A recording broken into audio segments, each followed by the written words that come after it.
he did say it correctly. He needs you to roll really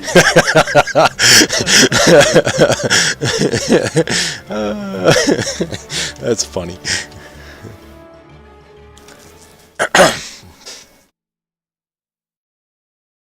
Razik, I need a perception check.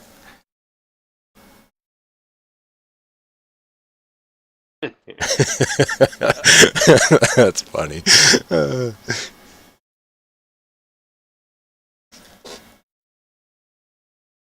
Razik, you notice that Cormier is kind of stuck in an unusual position. Why don't we go ahead and roll for initiative? Stuck on Band-Aid, cause Band-Aid stuck on me. Oh, that's a shit for initiative. What concentrates an unusual position? Well, if it's Cormier, that could be a lot of different things, right? That's funny. For some reason, I'm picturing something pretty unusual. So as Razik notices that, you guys see this huge sort of big wave, at least the guys that can see it, of water sort of kind of moving through. And if you, Razik, when you kind of look around, and Cormier's kind of looking that way anyways, towards the west side, you see what looks like almost a green, almost whale-like shape kind of move through the water, kind of lifts its back up and sort of undulates underneath. And it's got to be, man, maybe 20 feet across that you see do that. And just after you see that back, you see this large, gargantuan green worm sort of bust out of the water, and it has this big vicious maw. It's ringed with the row upon row of needle-like teeth, and the worm's green hulk kind of flattens under its underside, and the color is lightened, and there's definitely rings and muscular that makes it become a lot tighter along the bottom. You don't really see any sensory organs of this thing sticking out, but it seems to react sort of to sound and movement, and kind of came out of the water under surprising speed. You estimate by just looking at this worm that he's probably about maybe 30 feet and, well, let's see, 5, 10, 15. Yeah, probably 20 feet in width. And you would guess anywhere, he's kind of sticking about 20 feet out of the water. And by seeing the what you assume was a tail, he's probably at least 50 to 100 feet long, probably weighs about 50,000 pounds or something like that.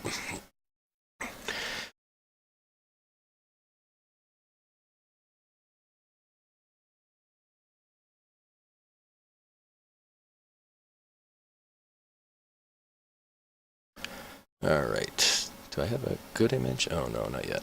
Okay. And so you kind of see this thing sort of pop out of the water. And then, Tanner, you see floating about maybe 20 feet off of the water itself, kind of sort of kitty corner from where Razik is. You see one of those creatures again that you saw in the library, if you remember correctly. He seemed to be kind of guiding the knights or the swords of Caius.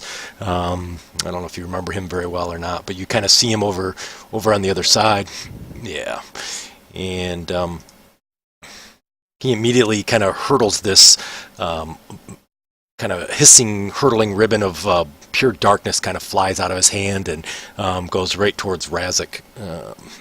And Razik, you in your your whatever it's called, your shape, your octopus shape, kind of quickly sort of dodges, and your arms sort of move around, and the pure darkness kind of hits the wall behind you as it kind of goes across, narrowly missing Cormier, who's there. So, all right, Tanner, you are up, buddy.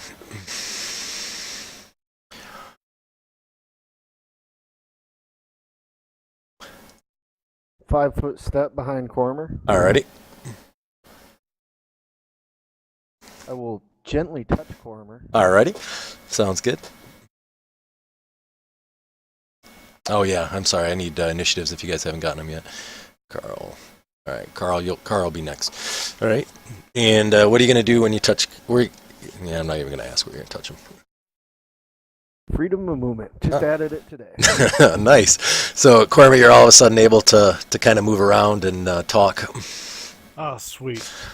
Get back in the fight, buddy. All right. Carl, let's have Carl do something next, if you don't mind. Since Carl's initiative was higher, and then I'll go back to the worm.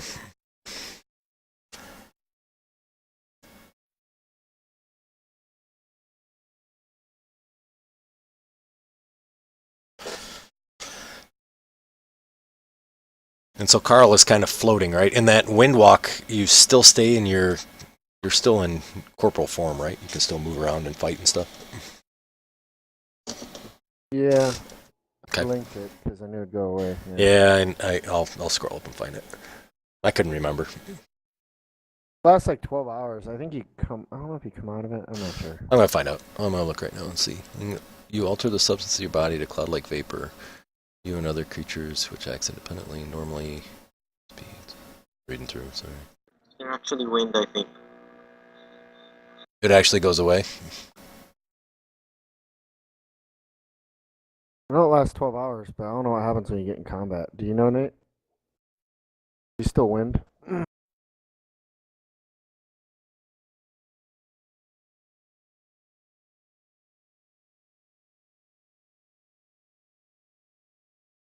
It looks like you can go back and forth. It says it takes 5 rounds to change from physical to wind to vapor. I'm sorry, I figured you were still vapor, so. Alright, we'll just say it kind of switches back and forth now, and then we'll figure it out later, so it'll just be easier this way. Okay. Alright, I moved Carl, so Carl's there.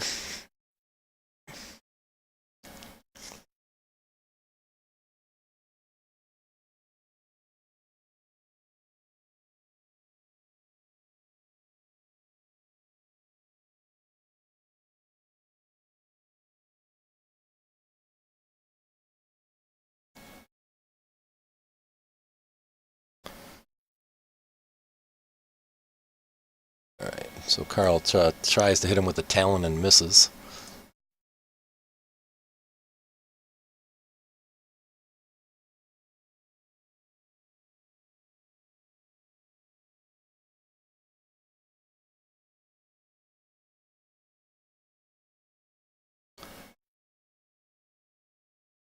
Alright, so it'll be the overworm's turn next. Here's kind of a picture of what it looks like and what you guys are sort of fighting.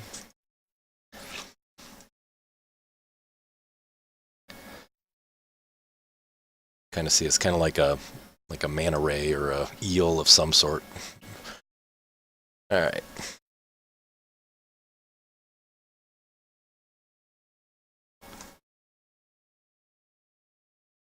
Does it look like that thing we fought at the arena? Yeah, so no, this is a little bit different. So this kind of looks the same, but this looks more like a no. This is kind of like a gargantuan worm thing that's sort of transformed into this huge thing versus what you guys fought at the other one. All right. So he immediately tries to bite onto or grab onto Razik, which he misses. So Razik, you're able to kind of slither out of the way again, just as he sort of his head sort of crashes down into the rock thing, and he kind of riles back up towards you. And then.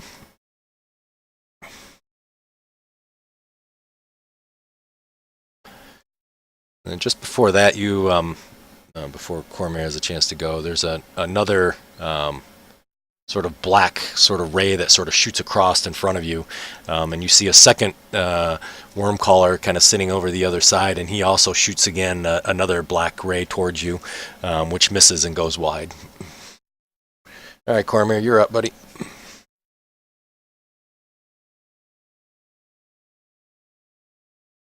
Float over to right there.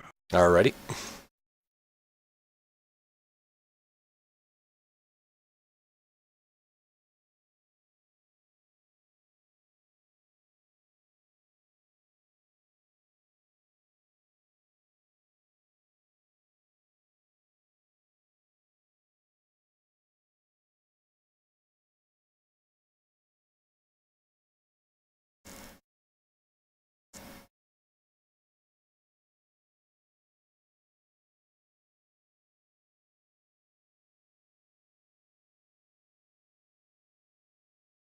And gonna do a fireball.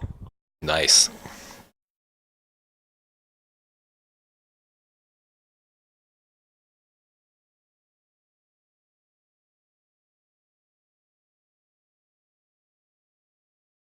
All right, so they're both, looks like they're more agile than it looked like, so they do succeed, so they'll take half damage.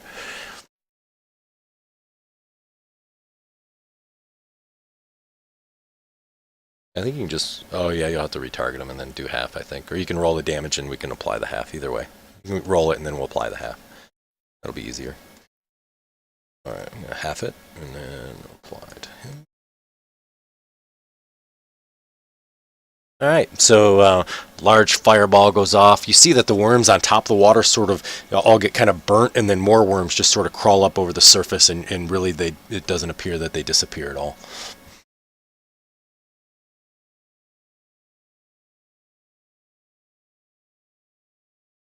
All right.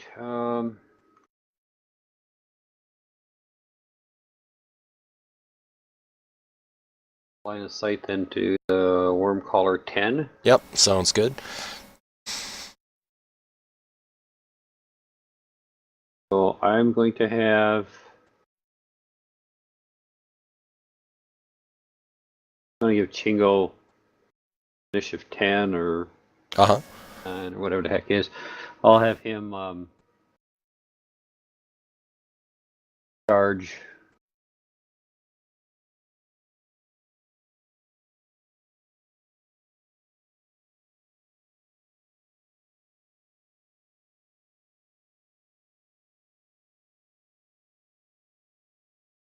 And he's going to attempt an overrun Okay. on the worm caller, which is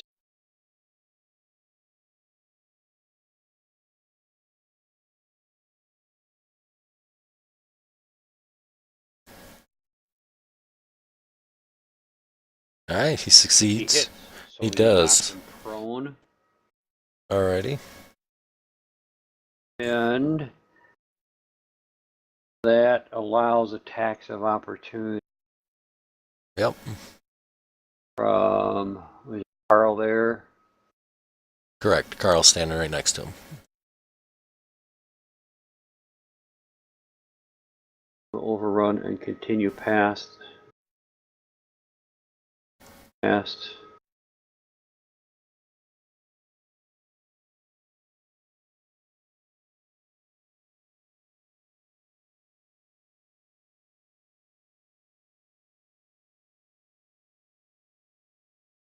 Okay, gotcha.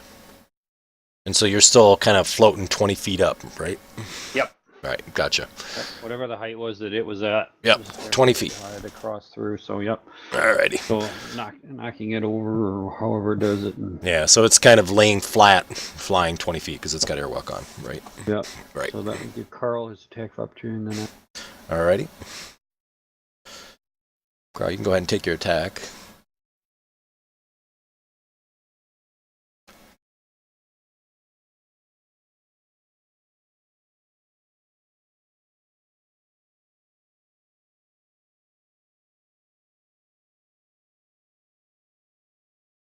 well, which misses. Okay.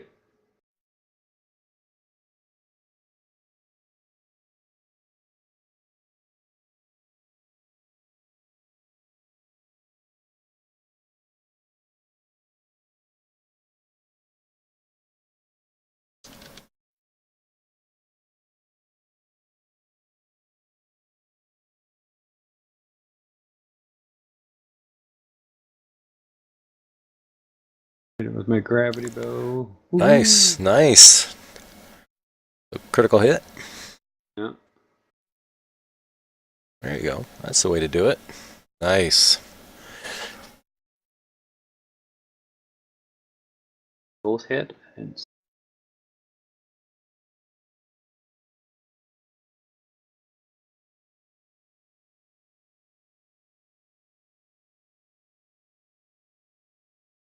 all right. So that was using up. Alrighty. Let's see. Razik, I think, will be up next. Because that was your move as well as your attack, right? Yeah. Yeah. All right. Razik.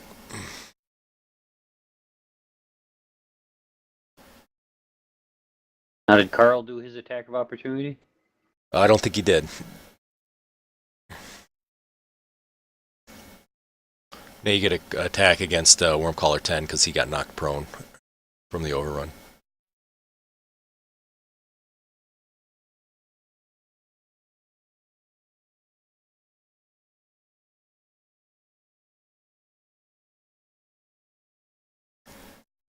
Oh, no, I don't. In the future, I will, but There we go. combat reflexes, but good until future. Gotcha. Nice. In the future, those attacks of opportunity that he does, I get to do. Oh, really? He creates on it, yeah. Oh, nice. So, what's using him to not only get my regular attacks, but have additional attack of opportunity. Oh, that's cool.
All right.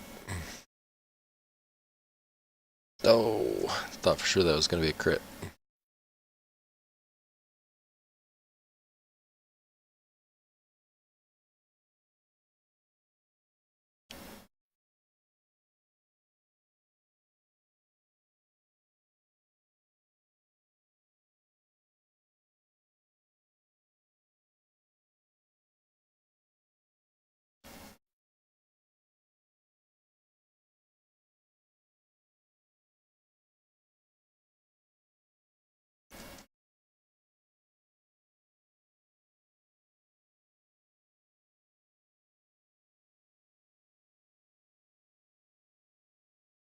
All righty.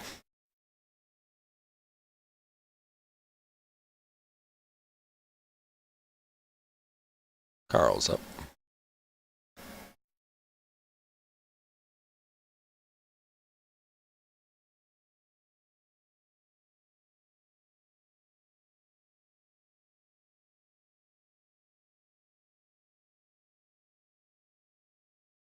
Wasn't Shingo threatening from the square below?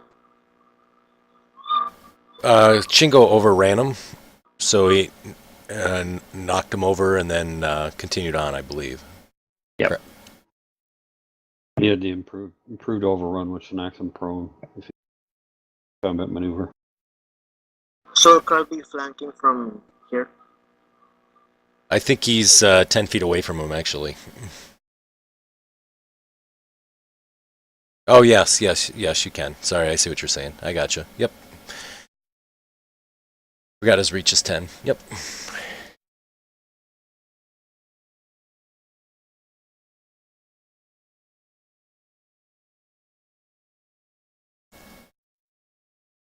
Oh! Damn. A 1, huh? He's just waiting for his health to get lower so he can kill him. That's right. Oh my god, a 2.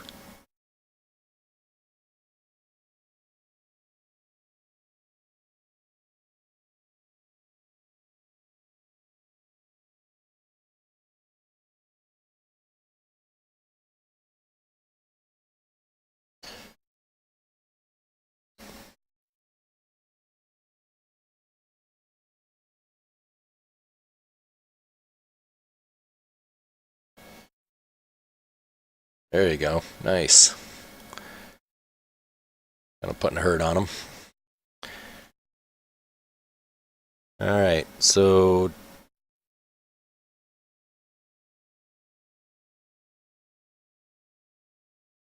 despite being prone, he decides to cast a spell.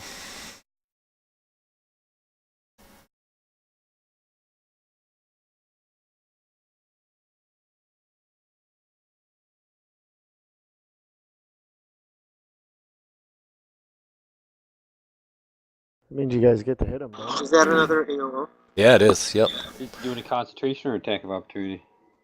You'll have to do an attack of opportunity. If you hit him, then it adds whatever damage you do has to add to his concentration check. Or you can not take the attack and he can just do a concentration, but I assume you want to hit him. There you go, it's a hit.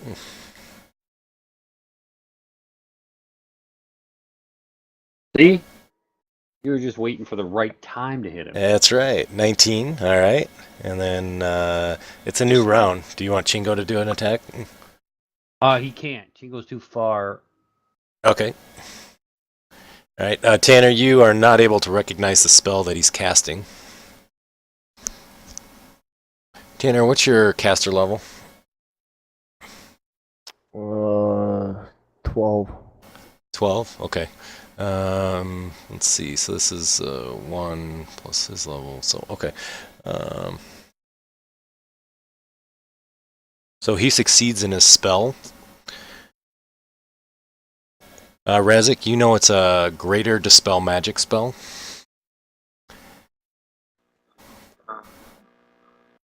And so now I have to roll against your spell. So you said level 12, Mike, and what level is your Airwalks or your Windwalk spell? Level 6. So 18 total then, right? So it's going to be 28, I believe. Is that right? Let me see. Just looking. So Just looking at counterspelling the other day. It's on page 207. So it's 11 plus the spell's caster level. So it's going to be 23. If successful, the spell ends. If it's not, then, and it's his, So, right? is that with the damage added on? Oh, he passed his concentration. Okay. Yeah, he did. Yep. So that's dispel magic, and then dispel greater magic allows him to do an area dispel within 20 feet radius. You can do up to 3 spells per, or up to 1 spell per 3 levels, I think, or something like that. So you can do multiple dispels. Yeah, that's what I was looking at here to see, just to check and see. Yes. I got it right. Yeah, you're right. So let's see. Caster level 12th, caster level 6th. Alright. So here's his concentration check to try to dispel your stuff. 22 is what he rolls. So does Razik have any other spells on, or Carl have any other spells on him other than the Windwalk? Greater magic fan. Alright, and what level was that it was cast at? And then Bose, I'll be looking at both you and Chingo, just so you know. 11. 11? Alright. So 11, so that's 22. And I think it has to be greater, but let me just double check. Sorry, I've never cast it before, so I'm still learning. I was looking at it just today. I almost took it. Yeah, so it has to be greater than that, so so that doesn't get dispelled, and your wind walk doesn't get dispelled either, does it? Correct? Because you said 12, right? Yeah. Yeah, I'm level 12, and it's a level 6 spell. So. Alright. So, nope, doesn't happen. How about for Chingo? Chingo just has that on, which doesn't dispel it. How about you, Bo? Do you have any other spells on you that potentially could be broken? Nope, doesn't look like it, right? What did you roll? What's that? He rolled a 22. I see. So I think it's 11 plus your caster level, I think is what I read. You guys all seeing the same? Nope, I don't have any other one on me. Already? I think it dispels the greater magic family. Does it? Because he would have gotten 22, and then it says... Here it says 11 plus... Mine's 22. What's that again? Because mine's 22. Oh, yeah, you're right. So it's a tie. Yep, okay, gotcha. So it does dispel that, but otherwise doesn't dispel anything else. Well, I think it dispels one. Am I in the target area? Yeah, he's cast it right around himself, so he was kind of hoping to kind of make everybody fall, was his main plan, and that would put him in the water as well, so... So it would dispel one of mine. Okay. Which is either the freedom of movement or the airwalk. Gotcha. So it's gonna the airwalk it won't, because it says here, I think it says depends on the spell that's cast. So like if it's a stone skin with a 12 and a fly, the stone skin would stay, but the fly disappears. So so since the greater fang is lower, you'll lose that. But otherwise, you're still wind walking. Or your airwalk. How does it get the lowest? No. So the way Or it's not the highest. it can do up to 3. It tries to do the highest first, but if it can't hit the highest, it can still cancel ones below it, from what I'm reading. So it says here, like, for example, a 7th level caster casts a Dispel Magic targeting a creature affected by Stone Skill, which is a level 12 spell, and a Fly, which is level 6. He's not high enough to get the Stone Skin, but he is high enough to get the Fly, so therefore he can end the Fly, but not the Stone Skin. But it was high enough to get Airwalk. my first level spells. Yeah, I forgot. I forgot that you had Airwalk and not Windwalk, because I was going off of Tanner's Windwalk. So Well, actually, yeah. I think lower level Razak caster has level. airwalk. Oh, I think what does Carl have? I think he has mine, because I can do 4 guys. Okay, cool. All right, that makes sense. So, all right, so he's still up, but he does lose the Greater Fang. So, even though you had Airwalk, Tanner did cast Windwalk on you as well. So, Because I can do 4 guys, including, and then myself. at my Perfect. level. all righty. Sorry that was confusing, guys, but just wanted to make sure. All right. No, it's good. I want to start using that spell, so. Oh, good. I'm glad we did it. So, Yeah, we need to master this because both of us also have it. awesome, good deal. So, so that's at least the description I read. We can, as we're moving through, if you guys want to look at it, you can. I linked it there, so that way it's there. And then, so that was his standard action. So for his regular action, he's going to try to stand up. You already took your attack, didn't you? Your attack of opportunity. I did, yep. Okay, so he's now not prone. All right, Tanner, you're up.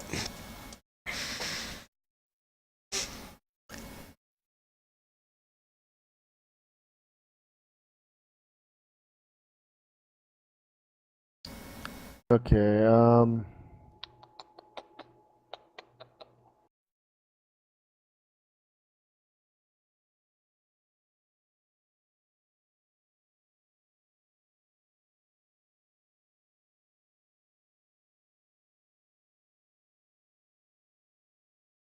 forget how this works. Can I spell check to see if I see they have buffs on or anything like that? I don't know if I can do that. I don't know the answer to that, to be honest with you. I think you could do a detect magic, I think. I think you need multiple rounds of detect magic for that. Yeah, 3 rounds, right? I Right. think, to figure it out. I mean, you can see if they light up, but otherwise I think you can't tell what they have, I think. Yeah, I think that's right. Okay.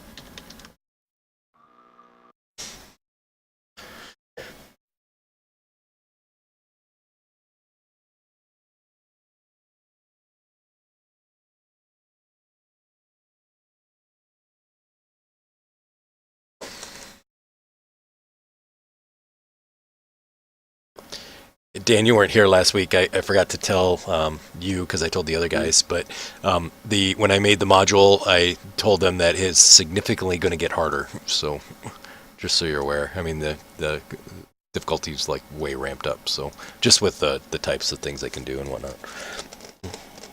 I feel so insignificant. However, they walked all over everything I had the other day, so maybe not. I don't know. We'll see. I don't know. I thought I don't know, man. They walked through a ton of stuff, I thought. All I heard was nail biting, nail bite, nail bite. Oh. They kept telling me. All right, so they both succeed. So they take the half damage from the divine. Correct.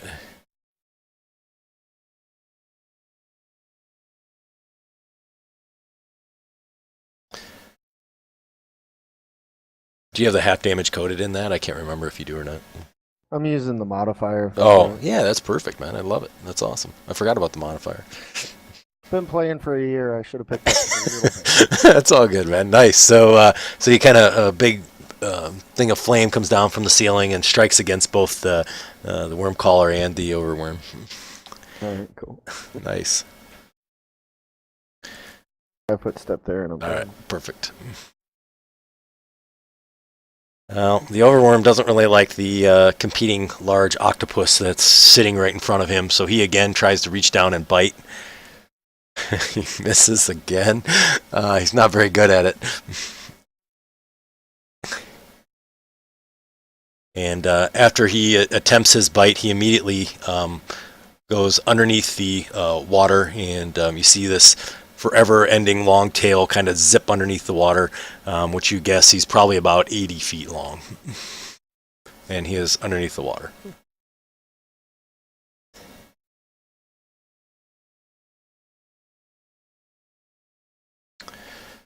The other worm caller across the way over there